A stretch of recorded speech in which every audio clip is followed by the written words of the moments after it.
Bonjour à toutes et à tous, je m'appelle Louis-Philippe et cette présentation a été élaborée en collaboration avec Wendy, Farah, Myrlande, Patricia et Sidibé. Notre groupe de travail s'est vu assigner le territoire socio-sanitaire de la Mauricie, centre du Québec.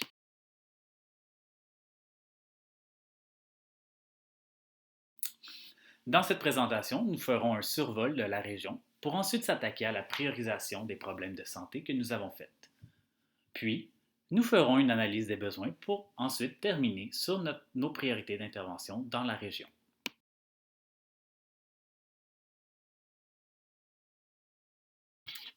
La Mauricie-Centre du Québec est la sixième région socio-sanitaire la plus peuplée au Québec. Elle est représentée sur la carte en vert pâle. Sa population est estimée à 512 000 personnes. On peut séparer la population en différentes tranches d'âge qui sont réparties ainsi. 61% sont âgés entre 18 et 54 ans, 17% ont moins de 18 ans et 22% ont 65 ans et plus. À noter, la Mauricie est l'une des rares régions du Québec où le nombre de décès surpasse celui des naissances. La région du centre du Québec compte légèrement plus de personnes âgées que de jeunes, alors que la Mauricie est une région qui est nettement plus vieille que l'ensemble du Québec. L'âge médian y est de près de 50 ans en Mauricie. D'ailleurs, la région de la Mauricie comptera 34% de personnes âgées de plus de 65 ans d'ici 20 ans.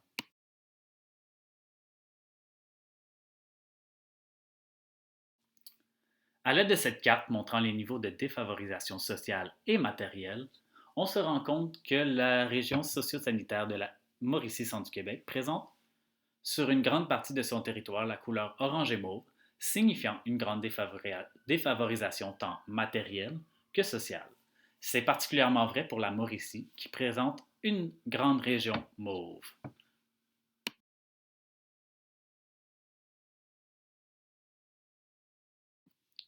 Les problèmes de santé prévalents sont liés à de multiples facteurs, comme précisé à gauche de la diapositive. Par exemple, on parle d'habitudes de vie, de la population vieillissante, les milieux et conditions de travail, etc. À droite, nous retrouvons un graphique présentant la répartition des causes de décès les plus fréquentes dans la région. On voit que le cancer et les maladies cardiovasculaires représentent près de 50% de toutes les causes. Même si certaines problématiques de santé ne paraissent pas grands en termes de létalité, nous verrons dans le reste de la présentation l'importance de ces dernières, notamment avec l'utilisation des outils de priorisation en santé publique.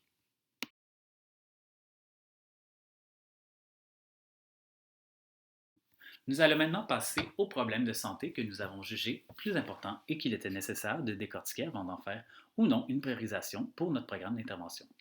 Le problème des chutes de chez les personnes âgées est important pour l'ensemble du Québec. En Mauricie-Centre du Québec, c'est encore plus important avec le nombre d'hospitalisations associées aux chutes. En effet, le taux ajusté pour 100 000 habitants est de 154 pour la région contre 137 pour la moyenne québécoise. Par contre, le taux de mortalité pour la région est un peu inférieur à la moyenne québécoise. Les chutes chez les personnes âgées sont mentionnées dans le plan d'action régional de santé publique et dans le plan national de santé publique. Les chutes chez les personnes âgées engendrent d'énormes coûts économiques pour la province, tant en soins aigus que chroniques. Malgré ces données, nous avons convenu que les chutes chez les personnes âgées ne constituaient pas une priorité d'action pour ce plan d'intervention, car c'est un problème qui touche une tranche de la population et qu'il existe déjà des interventions en ce sens.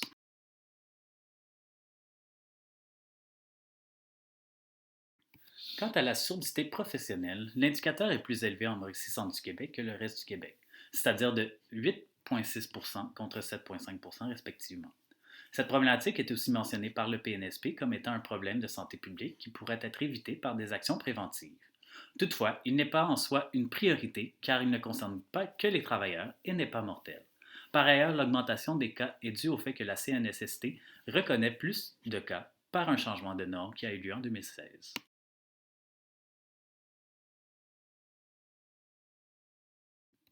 Ensuite, les infections transmissibles sexuellement et par le sang. Les données enregistrées de 2012 à 2017 révèlent une élévation des taux d'incidence dans le nombre de cas déclarés de chlamydia, gonocoxie et syphilis. Toutefois, cette croissance était plus grande dans la région de la Mauricie-Centre du Québec, contrairement à la moyenne québécoise, 89,9 cas pour 100 000 en MCQ contre 64,9 au Québec. Bien évidemment, c'est un problème non négligeable, d'autant plus qu'il est mentionné dans le PNSP, PARSP et par l'OMS comme étant un problème de santé prioritaire qui pourrait être évité par des actions préventives. Néanmoins, pour la région de la Mauricie-Centre du Québec, il n'est pas une priorité d'intervention car plusieurs interventions existent déjà à ce sujet Par contre, il constitue une priorité de recherche car il faudrait davantage investiguer pour savoir pourquoi les taux de chlamydia continuent de s'accroître.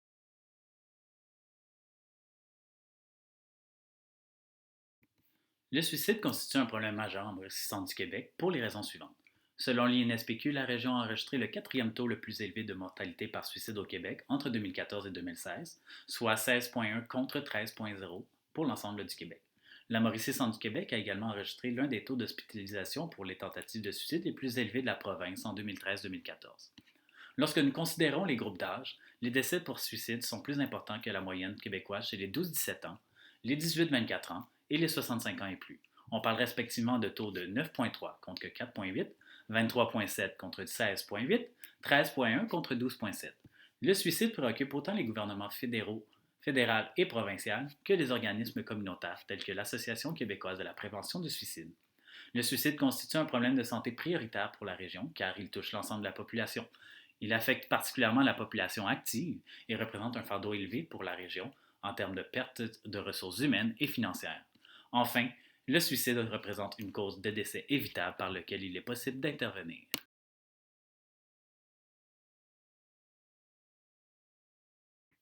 Finalement, le cinquième problème identifié comme important pour la région est le cancer des poumons. On note 3000 nouveaux cas de cancer par an avec un taux de mortalité de 77,4 pour les femmes et 72,5 chez les hommes par tranche de 100 000 habitants. Il constitue la première cause de décès. Vu son ampleur, il est considéré comme une priorité pour les parties prenantes, tant au niveau du plan d'action régional que dans le plan national. C'est une réelle problématique de santé. Si les moyens sont mis en amont, en essayant de modifier le comportement de vie des personnes, on peut l'éviter. C'est pourquoi nous considérons ce problème comme prioritaire pour la région.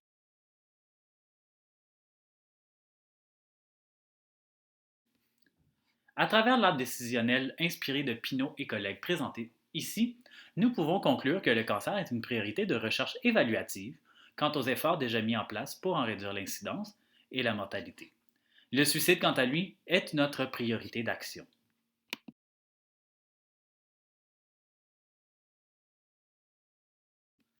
Pour nous assurer que notre priorisation est adéquate, nous avons décidé d'utiliser la technique de Hanlon telle que décrite par Pinault dans son livre La planification de la santé. Cette technique-là, nous l'avons utilisée pour le suicide et le cancer car ce sont les deux priorités que nous avons jugées importantes. En utilisant la formule mathématique, nous arrivons à un score de 72,5 pour le suicide.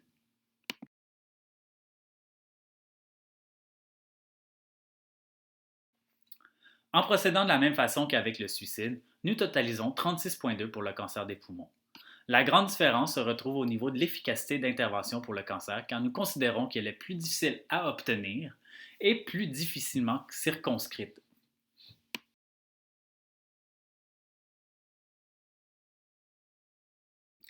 À la fin de ce processus de priorisation, on arrive bel et bien avec en tête des priorités le suicide, que ce soit avec la technique de Hanlon que pour l'arbre décisionnel présenté plus tôt. En effet, le suicide obtient 72,5 et le cancer des poumons 36,2 avec Hanlon, alors que pour l'arbre décisionnel, on remarque que le suicide est une priorité d'action, alors que le cancer est une priorité de recherche évaluative. Afin de préciser nos interventions dans la région qui couvre un très grand territoire, nous avons décidé de nous attarder aux municipalités du Haut-Saint-Maurice, car le taux de suicide y est beaucoup plus élevé que pour les restes de la région, comme vous pouvez le voir sur la diapositive.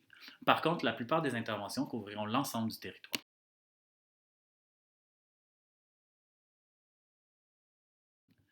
Après notre priorisation, nous nous sommes concentrés sur l'analyse des besoins. Le cadre utilisé pour faire cela est celui qui nous est présenté par Pinault et ses collègues. Dans la colonne de la situation désirée, nous avons choisi la région voisine, c'est-à-dire la Nodière. Les raisons qui nous ont poussés à choisir cette région est que plusieurs indicateurs démographiques y sont similaires. La Mauricie-Centre du Québec compte environ 515 000 habitants pour une densité de 43,6 habitants par kilomètre carré, alors que pour la Naudière, c'est 515 000 habitants environ pour une densité de 41,9 habitants par kilomètre carré.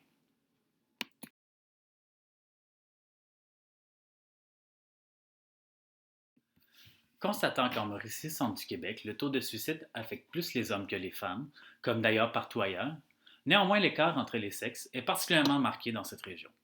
Les données chiffrées présentées ici nous indiquent que l'écart à combler est de 1,5 afin d'atteindre les chiffres de la Naudière.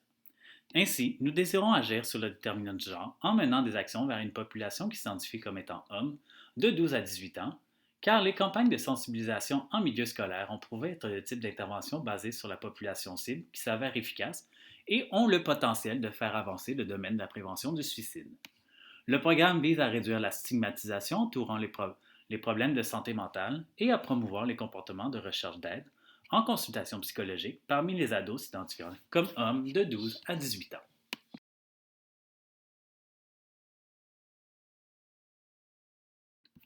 La Mauricie Centre du Québec présente un taux de décès par suicide de 16,1, le quatrième taux le plus élevé dans la province, comme dit plus tôt.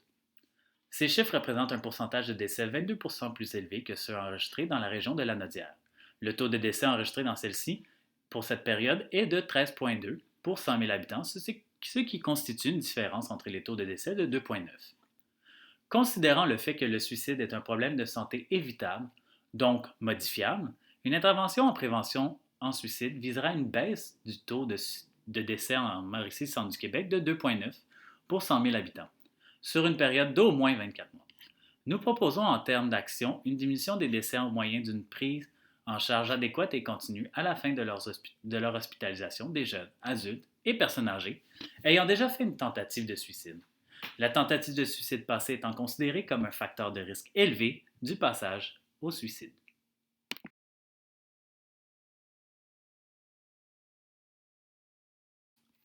Pour la disponibilité des ressources, nous constatons globalement que notre région est comparable à sa voisine, la Naudière.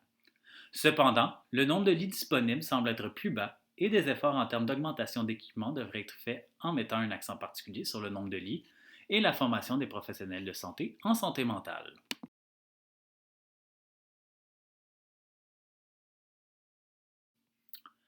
La Mauricie Centre du Québec a un bon éventail de services œuvrant dans la prévention du suicide.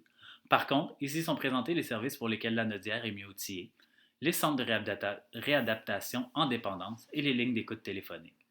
En augmentant ces services, il est possible d'agir sur les conditions pouvant mener à des tentatives de suicide.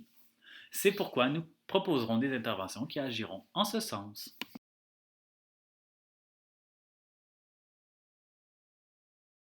Au final, voici une synthèse de l'étude des besoins. Un besoin de renforcer les compétences individuelles des jeunes hommes à l'égard de la recherche d'aide pour les problèmes personnels et émotionnels. Un besoin de cibler les facteurs psychosociaux associés à la consommation active de drogue et d'augmenter l'éducation et la prévention, notamment chez les jeunes. Un besoin de coordination entre les ressources disponibles dans la région et assurer un continuum dans les services de prise en charge des personnes à risque de se suicider. Un besoin d'accroître les équipements médicaux dans le CIUS de MCQ, un besoin de renforcement de la capacité des professionnels de santé en santé mentale et un besoin de création de plus de centres visant à traiter les conditions personnelles pouvant conduire à une tentative de suicide. Les constats que nous avons dégagés nous permettent de mieux cibler le sens des interventions à proposer.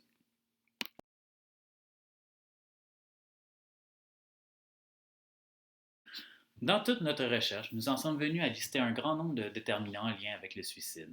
Dans les deux prochaines diapositives, nous vous les présentons. Évidemment, cette liste n'est probablement pas exhaustive, en ce sens qu'elle est en constante évolution, mais se veut un portrait général de la situation.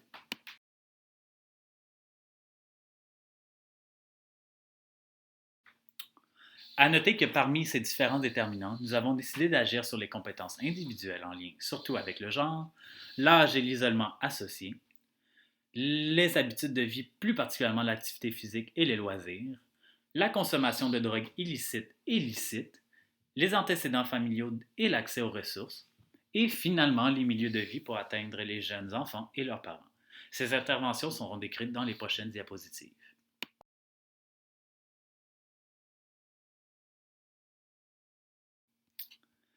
Désirant agir sur les déterminants du genre, notre programme viserait à réduire la stigmatisation entourant les problèmes de santé mentale et à promouvoir un comportement de recherche d'aide en consultation psychologique parmi les adolescents qui s'identifient au genre masculin de 12 à 18 ans.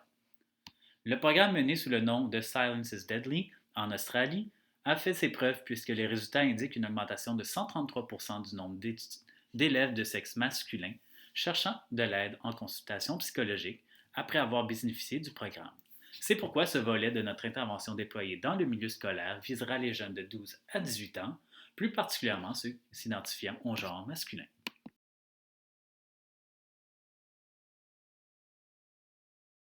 Cette intervention se propose d'agir sur le lien existant entre deux déterminants, les tentatives de suicide passées et l'accès des usagers aux ressources en santé mentale. Si la MCQ dispose de ressources adéquates en santé mentale, elle enregistre tout de même un des taux de suicide les plus élevés de la province. Notre intervention se propose de faciliter la prise en charge des personnes suicidaires déjà hospitalisées pour tentative de suicide au moyen d'un protocole d'intervention interétablissement. Donc, entre les hôpitaux, les CLSC, les centres de crise et les organismes communautaires en santé mentale. L'intervention cible l'ensemble de la population hospitalisée âgée de 14 ans et plus.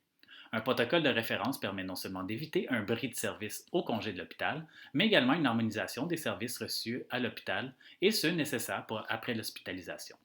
Il s'agit d'un modèle de co-intervention déjà expérimenté en projet pilote dans les régions de Montréal, de Laval et de Québec en 2001.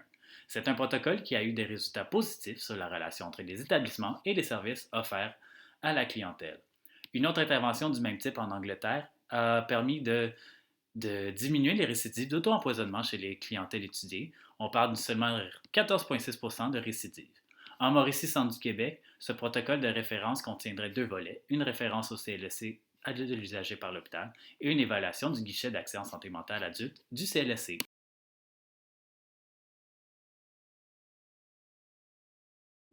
Devant l'ampleur de la sévérité du problème chez les personnes âgées de 65 ans et plus dans la région, il est essentiel d'agir sur celle-ci. En effet, la Mauricie-Centre du Québec est une grande région et cela fait en sorte que certaines personnes âgées se sentent plus isolées socialement et c'est encore plus vrai pour les personnes qui présentent une situation de handicap ou une maladie psychiatrique. C'est pourquoi l'intervention serait d'instaurer une ligne téléphonique d'aide et visant une réduction de l'isolement social. Cette ligne téléphonique aurait pour but premier de prendre des nouvelles des personnes âgées et de permettre de détecter des signes précurseurs de dépression. Cette intervention a déjà été utilisée dans une région de l'Italie et a donné des résultats plus que prometteurs en diminuant de près de 4 fois le nombre de suicides observés par rapport à ceux qui auraient été attendus sans intervention. De plus, cette ligne téléphonique permet d'augmenter le fonctionnement psychosocial des personnes bénéficiant de l'aide et ce programme est d'un coût-bénéfice positif pour le gouvernement et les investisseurs.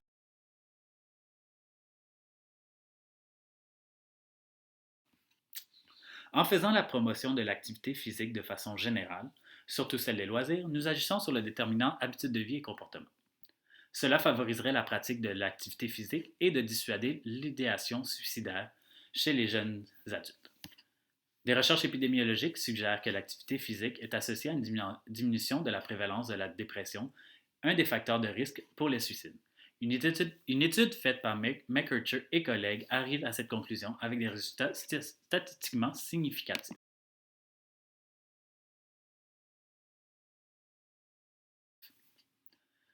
La famille constitue l'environnement le plus influent pour les jeunes. Nous avons pu voir d'après les recherches précédentes qu'un milieu familial défavorable constitue un facteur de risque de développement de mauvais comportements sociaux et par conséquent de tentatives de suicide ou de suicide dans un délai à long ou à court terme. C'est la raison pour laquelle le programme Triple P, Positive Parenting Program, a été mis sur pied en 2001 par Matthew Sanders et collaborateurs en Australie. À ce jour, ce programme a déjà été implanté dans plusieurs pays et régions, dont celle du Québec, avec des résultats positifs et significatifs. Ce programme vise à prévenir les problèmes comportementaux et émotionnels chez les jeunes en améliorant les connaissances, les habiletés et la confiance des parents. Le programme Triple P comprend plusieurs volets, dont certains visent à offrir des séances sur la formation aux habiletés parentales ou une intervention familiale comportementale selon les besoins de la famille. Dans le tableau, on peut voir les nombreux effets positifs du programme dans la colonne Résultats.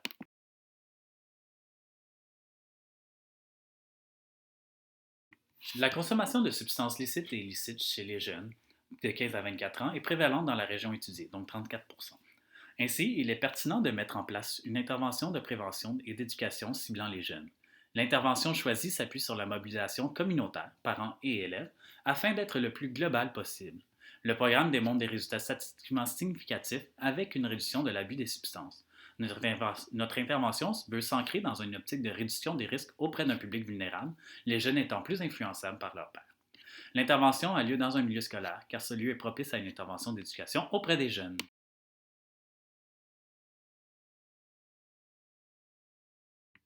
Suite à l'énumération des interventions proposées dans notre programme sur la prévention du suicide, nous vous présentons ici une liste non exhaustive des partenaires à nos côtés pour une meilleure planification de nos interventions. Les partenaires se retrouvent à plusieurs niveaux, qu'ils soient institutionnels, communautaires ou même privés. À droite de la diapositive, nous présentons une figure inspirée de Weiss et ses collaborateurs qui nous indique les différentes dimensions essentielles à une synergie entre les partenaires. On parle de leadership, d'administration et de gestion, d'efficacité, de ressources non financières, de défis liés à la participation des partenaires et liés à la communauté. C'est pourquoi nous désirons travailler à cette synergie dès le début de notre planification afin d'engager activement divers partenaires.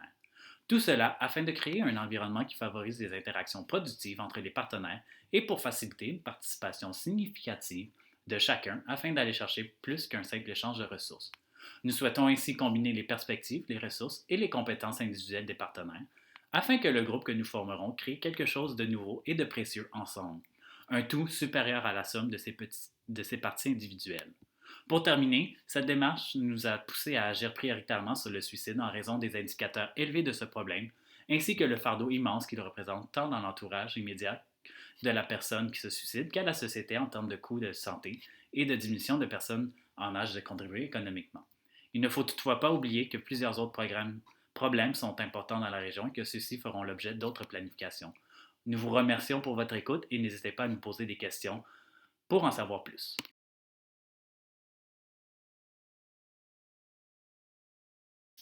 Les prochaines diapositives présentent les différentes références bibliographiques utilisées afin de guider notre travail.